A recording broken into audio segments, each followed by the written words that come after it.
Hey guys, welcome back to my channel. So today we're going to talk about loop in JavaScript. So there are two type of loop in JavaScript, which is one is for loop, another is while loop. Let's talk about for loop first. So what you can do using loop is that, let's suppose you want to print something or do something repeatedly, like 100 times or like 10 times. So let's suppose you want to console log hello world here,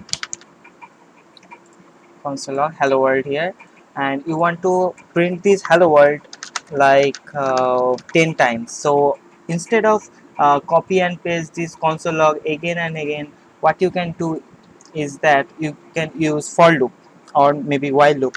So let's talk about for loop. So for loop syntax is type for and initialize the value of I. uh, it means uh, where the from where the loop will start, and there is the middle one, which is condition, which is giving you I less than 10. So how many times the I, that means the loop will run, and how it will increment the value. So there are three parts. One is initialize the value of I, and second one is how long it will run and how much you want to increase the value of I. So what does I plus plus means? I plus plus means is I equal to I plus 1. So I plus plus means I equal to I plus 1. So I am incrementing the value of I just by 1. So what it means, it was first it was 0, and then it was 1, it is 1, and then it's 2. It will keep incrementing just like that.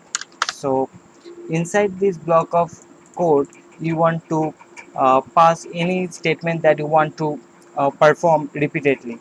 Let's suppose I want to console log hello world 10 times.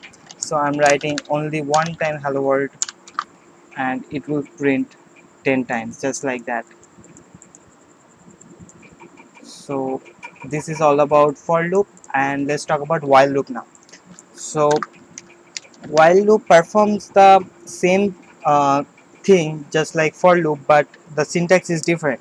So while loop syntax is, you have to write while and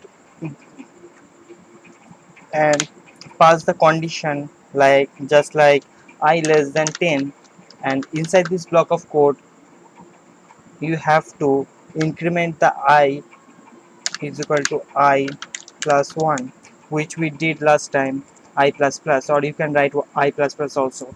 And in here you have to declare the value of I, which is I var I equal to 0.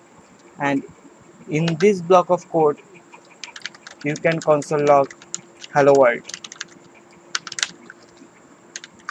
So it is working just like before. So that's all about today's tutorial, guys. Thank you for watching, and I will see you next time.